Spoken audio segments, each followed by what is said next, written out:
दिया था तो भी सवाल होता। अब यहां पर पत्थरबाजी की नौबत क्यों आ गई? क्योंकि दो चीजें चल रही है, एक तरफ आई लव मोहम्मद और दूसरी तरफ हिंदू समाज की तरफ से भी आई लव महादेव, लेकिन वहां से तो ऐसी कोई घटना नहीं आती है। अलग अलग जगहों पर प्रदर्शन हो रहे हैं या फिर अलग अलग जगहों पर लोग इकट्ठे हो रहे हैं, लेकिन वहां से कोई पत्थरबाजी या फिर भीड़ की आड़ में ऐसी परिस्थिति उत्पन्न करने का कोई एक घटनाक्रम नहीं है। फिर आखिर है क्या कि एक तरफा एक जगह से ऐसी चीजें निकलती हैं? सर अतुल भाई, ये पूरा ट्रेंड है और ये जुम्मा में ही ट्रेंड होता है। अब आप देखिए सरकार और प्रशासन क्या कहते हैं। पाल साहब, अगर आप किसी से बात कर रहे हैं तो मैं गुजारिश करूंगा प्लीज अनम्यूट कर लीजिए अपने आप को, आपकी आवाज बाकी लोगों को डिस्टर्ब करती है। हाँ बताइए प्रवेश जी। अतुल जी, अगर जुम्मे की नमाज में ना जाने दे तो और जाने दिया तो अब ये इस तरह की स्थितियां हो जाती हैं। तो क्या इसका मतलब क्या देश के अंदर जो प्रशासन पुलिस है वो सारा यही काम करती रहे क्या? हर फ्राइडे के दिन हम इस आशंका में कि भैया पत्थर मारेंगे, पूरी वहां पर बीएसएफ लगा दे क्या? तो ये तो यहाँ के इनके जो मौलवीज हैं, इनके जो धर्म गुरु हैं, वो इनको समझाए। हमें तो लगता है कि समझाते नहीं है, उनको ये कहते हैं पत्थर मारो। कोई भी बात हो, कोई भी चीजें हो तो वो संविधान के तहत, कानून के तहत उसका हल किया जाता है। यही तो भारत का संविधान है, यही तो भारत का समाज है, यही भारत की बात फोन करता हूं सर प्लीज। ठीक है भाई, पाल साहब को शायद इस वक्त थोड़ा सा आप स्क्रीन से हटा दें क्योंकि बार बार उनकी वजह से डिस्टर्बेंस हो रहा है। अनुज, एक बार मैं फिर से आपसे आ रहा हूं। आपने जो कहानी वहां की बताई और अभी अजय साहनी की प्रतिक्रिया हमने सुना दी। पुलिस महकमा वहां पर सक्रिय है, लेकिन जैसा आपने कहा कि सुबह से आप वहां पर थे, तौकीर रजा को समझाने के बाद भी, उनको यह कहने के बाद भी कि शायद आपके भीड़ यहां पर बुलाने पर स्थिति असामान्य हो जाए, क्या उनकी तरफ से फिर लोगों को बुलाया गया था, उकसाने की कोशिश की गई थी? और इन सबके बीच में आई लव मोहम्मद, ये तख्ती, ये पैगाम, इसकी आड़ में सब कुछ हो रहा है। देखिए, बरेली के कई मोहल्लों की तस्वीर भी मैंने भेजी थी कि बरेली के कई मोहल्लों के दरवाजों पर, जो घरों के दरवाजे हैं, उनके ऊपर भी ये पोस्टर लगाया कहते। जो बरेली के अंदर टुक टुक चलती हैं, जो ऑटो रिक्शा चलते हैं, उनके ऊपर भी ये पोस्टर लगाए गए थे। तो एक रिक्शा चालक से मैंने ये पूछा था कि आपने पोस्टर क्यों लगाया है, तो उसका साफ तौर पर कहना था कि मुझे नहीं पता, लेकिन कुछ लोग आए थे और जबरदस्ती मेरे ऑटो के अंदर ये पोस्टर जो है चिपका गए हैं। तो जो इस तरह की चीजें जो है बरेली के अंदर कई दिनों से चल रही थी, तो कहीं ना कहीं पुलिस को भी ये चीजें भनक पड़ चुकी थी कि कहीं ना कहीं कुछ बड़ा होने वाला है। इसीलिए पुलिस ने जो है मौलाना तौकीर रजा के इस प्रोग्राम की अनुमति नहीं दी थी और उनको उनके ही घर के अंदर नजरबंद कर दिया गया था। लेकिन देर रात जब मौलाना तौकीर रजा की तरफ से एक लिखित बयान आता है कि मुझे पुलिस की तरफ से कोई भी अनुमति प्रदान नहीं दी गई है कि मैं अपना प्रोग्राम कर पाऊं, लेकिन जब देर रात की बात होती है तो ये जो मैसेज है जनता तक नहीं पहुंच पाता है और अंदर ही अंदर इस मैसेज को दबा दिया जाता है और आखिरकार नतीजा ये निकलता है कि मौलाना तौकीर रजा जिस तरीके की भीड़ चाहते थे वही भीड़ निकल के आखिरकार बरेली में आ जाती है। सुबह होते होते सुबह 7 बजे तक मौलाना तौकीर रजा का जो दरवाजा है वो सुनसान पड़ा हुआ था। दरवाजे पर ना ही कोई पुलिस वाला था, ना ही कोई पब्लिक थी। लेकिन जैसे ही 10, 11 और 12 बजते हैं, उसके बाद जो लोगों का हुजूम जो शुरू होता है वो इस्लामा की तरफ आता है। लेकिन शांतिपूर्वक जो लोग आते हैं, पुलिस उनको बिल्कुल भी डिस्टर्ब नहीं करती है, क्योंकि वो बिना नारेबाजी करते हुए अपनी मंजिल की तरफ बढ़ते हैं, इस्लामिक ग्राउंड की तरफ बढ़ते हैं। लेकिन उसके बाद जब वो वहां पहुंचते हैं और वहां पर जो वो नारेबाजी करते हैं, कुछ नारेबाजी उसमें ऐसी भी है जो मैं आपको बता नहीं सकता, उसके बाद पुलिस के खिलाफ भी वो नारेबाजी करते हैं। और फिर वहां पर जो ईंट पत्थर जो सड़कों पर आप अक्सर देखते हैं कि कहीं पर कोई बिल्डिंग बन रही होती है, कहीं पर कोई मकान बन रहा होता है, तो वहां पर जो रोड़ा पड़ा होता है, उस रोड़े को उठा के पुलिस के ऊपर जब वो वार करते हैं तो पुलिस अपने बचाव में कुछ ना कुछ हल्का एक्शन लेती है और उनको वहां से खदेड़ने के लिए, ताकि माहौल जो है वो बीच बाजार का जो माहौल है वो खराब ना हो जाए, वहां से खदेड़ने के लिए आवश्यकता अनुसार जो है बल प्रयोग करती है और वहां से खदेड़ती है। ठीक है, अनुज हमारे साथ बनिए। राजकुमार पाल साहब, आपने सुन लिया, मेरे सहयोगी ग्राउंड रिपोर्ट वहां की बता रहे हैं, कह रहे हैं कि क्या स्थिति थी और देर रात से अब तक क्या क्या पुलिस महकमे की तरफ से व्यवस्था की गई, तौकीर रजा को समझाया गया, भीड़ ना इकट्ठी हो इसकी कोशिश की गई और उसके बाद भी बवाल हो गया। इस बवाल के पीछे या आगे क्या कहानी थी और होगी? क्या आप बेबसी अपनी जाहिर कर रहे हैं जैसा आपने पहले कहा? देखिए, मुझे तो मिश्रा जी की बातों पे बेबसी खल रही है। देखिए, वहां आने दिया, अगर आने नहीं देते तो नमाज से रोका गया, तो उन्होंने पत्थर मारा, तो उसका भी कुछ नहीं करना चाहिए मिश्रा जी के हिसाब से। और मैंने कब कहा कि मुसलमान देश में नहीं होने चाहिए? मैंने स्वयं कहा कि आई लव पैगंबर मोहम्मद, ये नहीं कहा। लेकिन जो उपद्रवी हो उनको उपद्रव का देना चाहिए, उनको कहना चाहिए, सच बयां करना चाहिए। पर हमारे मिश्रा जी ने, हमारे वरिष्ठ, हमारे शरीर का मत्था होते हुए भी उन्होंने उसको डिनाई किया, बोले उपद्रव और विशाल बन बता दिया। तो क्या गोलियां मरवाते, पुलिस को मार डालते तुम लोग? ये क्या यही चाहते हो मिश्रा जी आप? अरे सच बोलने की हिम्मत रखिए, सच बोलिए। गलत है तो गलत है, चाहे हिंदू है चाहे मुसलमान है।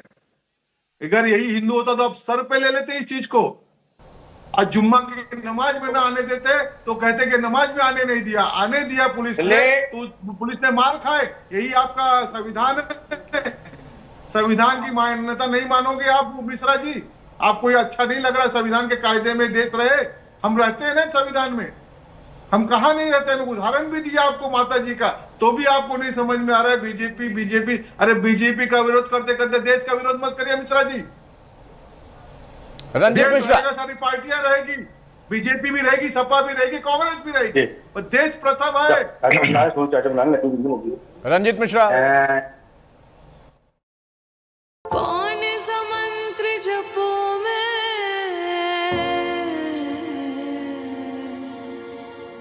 कौन सा मंत्र जपो मैं, भगवान तुम धरती पर आओ, दुविधा भारी आन पड़ी है आकर। देखिए अतुल जी, पाल साहब बात तो बड़ी बड़ी करेंगे और जब उनको पूछेंगे तो चश्मा उनका हमेशा हिंदू मुसलमान का होगा। चश्मा उनको पुलिस ने आने दिया ना, आपने आने दिया। और पाल साहब क्या करे? पाल साहब आपका भाई बिरादर होगा, मार खाए वहां पे। नहीं पाल साहब, गर्दन कटवाए, आपका मेरा भाई बिरादर गर्दन कटवाए। इनके ऊपर संविधान नहीं लगता है मिश्रा जी? देश का संविधान इस पे लागू नहीं है। हमारे लिए दोनों बराबर, सिर्फ हमारे ऊपर लागू है। तरह नहीं सोचते हैं। हमने नहीं कहा कि मुसलमान देश में नहीं होने चाहिए। देश के मुसलमान संविधान के दायरे में होना चाहिए। आपने मुझे आरोप लगा दिया कि मुसलमान के विरोध में, मैं क्या खुद कह रहा हूँ मुसलमान के विरोध में? मैं बिल्कुल नहीं कह रहा हूँ, 50 बार कह रहा हूँ मुसलमान के विरोध नहीं है, लेकिन संविधान का साथ है। अतुल जी, इनका भाषण बंद करवाइए, फिर मैं बोलूंगा। नहीं भाषण कोई नहीं दे रहा भाई, कोई चुनावी रैली थोड़े नहीं चल रही है, भाषण देंगे। छोटी छोटी टिप्पणी करेकर काउंटर भी करना है। हाँ रंजीत जी, अपनी बात पूरी करिए। देखिए पाल साहब जो बात कर रहे हैं ना, इन लोगों को चश्मा ही पहनाया जाता कि हर घटना को हिंदू और मुसलमान के नजरिए से देखो। भारत के नजरिए से और संविधान के नजरिए से देखना तो इन लोगों ने सीखा ही नहीं है। मैं ये कह रहा हूं कि पुलिस को मारना की बात नहीं है, इसमें हिंदू मुसलमान की बात नहीं है। ये आपके संविधान में लिखा है, पुलिस को मारो। व्यवस्था को जो भी चुनौती दें उन पर कार्रवाई होनी चाहिए। कानून व्यवस्था को जो भी चुनौती दे उसके नहीं बनाना हुआ। फिर बीच में मत बोले। मुझे बताइए कि ये संविधान में लिखा है कि पुलिस को मारिए? पुलिस को मारिए संविधान में लिखा है? बताइए, आपसे ज्ञान लेना चाहता हूं। मैं आपसे ज्ञान लेना चाहता हूं कि संविधान में लिखा है पुलिस को मारिए, प्रशासन को मारिए, ये लिखा है संविधान में। आप मुझे ज्ञान दीजिए, देश को बाद में समझाइए। आप लिखा है वहां पुलिस को भाई बिरादर को मारो। रंजीत जी, अगर पाल साहब ये कहते हैं, अगर पाल साहब ये कहते हैं कि भाई क्या संविधान में लिखा है पत्थरबाजी पुलिस पर कर दें, तो आप कह रहे हैं वो जो भाषणबाजी कर रहे हैं वो आपसे कह रहे हैं आप उनका ज्ञान वर्धन कर दीजिए। मैं आप दोनों से जानना चाहता हूं कि ये चश्मे क्यों बांटे गए? कांग्रेस का चश्मा कुछ और है, बीजेपी का कुछ और है, उसमें आम आदमी वर्सेस पुलिस हो गया है। बरेली में क्यों आखिर आई लव मोहम्मद के नाम पर यह भीड़ और भीड़ में पत्थरबाजी? जब आई लव महादेव को लेकर कई जगहों पर लोगों ने इकट्ठा होकर अपनी बात रखी, वहां तो ऐसा नहीं हुआ। वहां कौन सा चश्मा था? अतुल जी, एक बात समझ लीजिए कि इन चीजों के लिए कानून बना हुआ है। अगर कोई उपद्रवी इस कानून का उल्लंघन करता है तो उसके खिलाफ कार्रवाई होनी चाहिए। एक तरफ आप कानून व्यवस्था ध्वस्त कर चुके हैं, ध्रुवीकरण की राजनीति हमेशा करते हैं। पहले भीड़ इकट्ठी होने देते हैं, फिर उसमें तरह तरह की बात करके उसे सांप्रदायिक मोड़ देते हैं। भारतीय जनता पार्टी जब से केंद्र में और उत्तर प्रदेश में सरकार में आई है, यही पैटर्न उनका रहा है। मैं वही बात कह रहा हूं कि देश चलेगा संविधान से, देश चलेगा कानून से। केवल हमारे नागरिकों को अलग अलग धर्मों में बांट कर देखने से देश नहीं चलेगा। मैं ये बात कह रहा हूं हमारे लिए तो हिंदू भी बराबर है, मुसलमान भी बराबर है, सभी भाई है। ये तो गंगा जमुनी तहजीब का देश आप है इन बातों और से गंगा नहीं लगता कि हिंदू बराबर है, मुसलमान बराबर। सांप्रदायिक उन्माद फैलाना और सांप्रदायिक ध्रुवीकरण की राजनीति करना, ये तो भारतीय जनता पार्टी की फितरत रही है, तो हमेशा वो उसी तरीके से देखेंगे।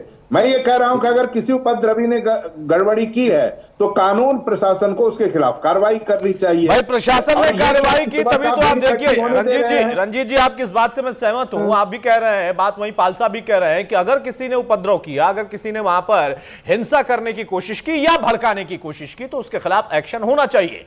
लेकिन उस एक्शन पर ही सवाल खड़े कर दिए लोगों ने। एक आदमी ने नहीं कहा कि पुलिस वालों पर भी पत्थरबाजी हुई, यह कहा गया कि नहीं पुलिस ने ही भीड़ इकट्ठी होने दी, पुलिस ने ही उनको पत्थर भी दे दिए, जबकि मेरे सहयोगी वहां पर मौजूद है। ये देखिए, ये तस्वीर आप देखिए, इसी तस्वीर को लेकर सवाल खड़ा कर रहा था और मेरे सहयोगी अनुज वहां पर है, वो कह रहे हैं कि सुबह से इसकी आशंका थी। वहां पर भीड़ को समझाने की हर संभव कोशिश की पुलिस वालों ने, अधिकारियों ने, लेकिन वहां नमाज के नाम पर लोग एकत्रित होते हैं, उनके हाथ में तख्तियां होती हैं और तख्तियों पर लिखा होता है आई लव मोहम्मद। लेकिन वहां से असल तस्वीर क्या है वो आप देखते हैं, इन तस्वीरों के जरिए समझिए पूरी कहानी। वहां पर मोहब्बत की जो पैगाम की बात थी ना, वो नहीं है। वहां जेब में पत्थर है या अगल बगल से पत्थर इकट्ठा कर लिया गया और निशाना किसको बनाया गया? निशाना बनाया गया वहां के पुलिस महकमे को। वो पुलिस महकमा जो कि धूप में खड़ा था, वहां पर लोगों की कोई स्थिति ऐसी ना हो जाए जिससे असामान्य हो जाए परिस्थितियां, या फिर उन पर कोई और निशाना ना साध दे, स्थिति सामान्य रहे और अच्छे से जुमे की नमाज अदा हो, यह उनका मकसद था। लेकिन वहां पर पत्थर फेंकना और पत्थर ले जाना कुछ लोगों का मकसद था। स्वामी चंद्रासु हमारे साथ जुड़ गए। स्वामी जी, आपने सुन लिया, कांग्रेस कह रही है कि बीजेपी का चश्मा अलग है, वो हिंदू और मुस्लिम कराते हैं हमेशा से, जब से सरकार में आए। Spooky vibes on a budget. मैंने ढूंढी है बहुत सुंदर शर्ट, तो चलो देखते हैं। 10 affordable shirt I found only ₹500. Style on point, comfortable, feels like a cloud. This black and white embroidered beauty legit stole my heart. Price only ₹670 and fabric तो super से भी ऊपर है। 10 butter yellow Schiffli shirt, you all know ना I'm obsessed with this style. Pure cotton fabric plus इसी same design में मैंने ये white color भी लिया है from different brand and price इसका भी बहुत affordable है। By the way 2025 is all about embroidered shirt, इसीलिए मैंने आपके लिए बहुत सुंदर डिजाइन ढूंढे हैं at affordable rates. I have tagged all the products on screen. Click on the link and place an order. Bye.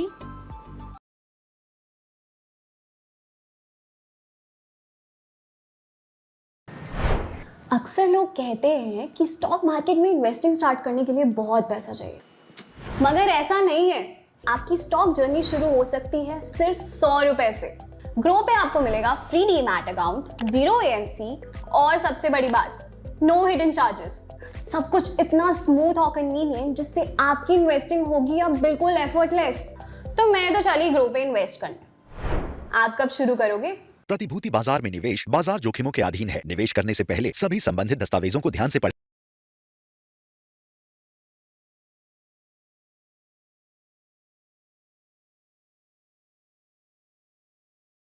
में आए दूसरा पक्ष अगर सत्ता में बैठा है तो वो कह रहा है कि नहीं, हमने स्थिति को सामान्य करने की कोशिश की। यहां पर सबसे बड़ी बात यह है कि आई लव मोहम्मद और आई लव महादेव, ये पिछले कुछ दिनों से जब चला तो उसमें बवाल कौन करना चाहता है? मकसद किसका खराब है? ये मैं ये कहता हूं कि आई लव मोहम्मद और आई लव महादेव से किसी को कोई प्रॉब्लम नहीं है, पर जो मानक रखा उससे प्रॉब्लम है। मैं सुन रहा था प्रवक्ता को, हिंदू मुस्लिम देश में बराबर कैसे हैं? सन 2014 में जब मनमोहन सरकार थी, कांग्रेस की सरकार थी, उस समय वक्फ बोर्ड उन्होंने कानून से, संविधान से दोनों को ऊपर नहीं रखा क्या? तो तब इन लोगों ने विरोध किया क्या? कोई भी धर्म मजहब को मानने वाला व्यक्ति, कोई भी व्यवस्था संविधान से, अपने कोर्ट से ऊपर कैसे हो सकती है? और हुआ कि नहीं हुआ? इन लोगों ने विरोध किया कि नहीं किया?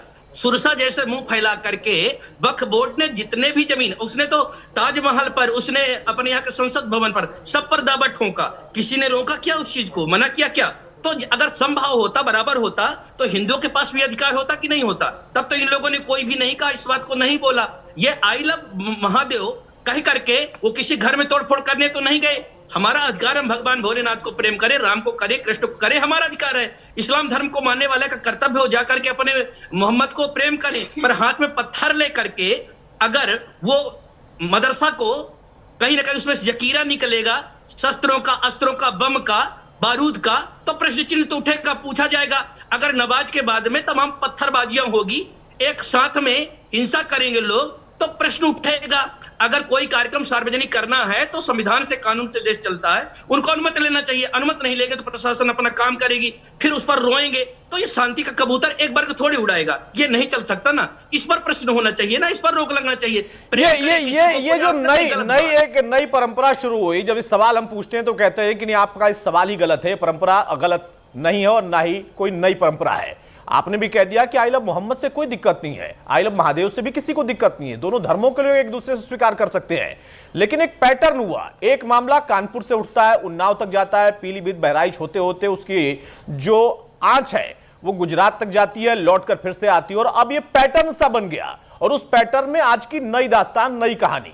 क्या इसको एक सुनियोजित तरीके से किया जा रहा है, इस पैटर्न को आगे बढ़ाने का और पूरे राज्य में इसका दायरा बढ़ जाए, इसकी आड़ में ये कोशिश की जा रही है? चंद्राशु जी, वो सुनियोजित है, ये सारी चीज सुनियोजित है, और उनके कुरान हदीस का पार्ट का एक हिस्सा ही कहीं ना कहीं है। पूरा वही है जो इनके यहाँ लिखा हुआ कि कब तक इनको परेशान करना है, कब इनको एक बार सूचना देना है हिंदू समाज को कि छोड़ करके फिर खाली करके जाना है, कब इनके यहाँ एक नोटिस चिपकाना है कि यह तो अपने पत्नी को, अपने धन संपत्ति को छोड़ करके यहाँ से जाओ, उसका हिस्सा है।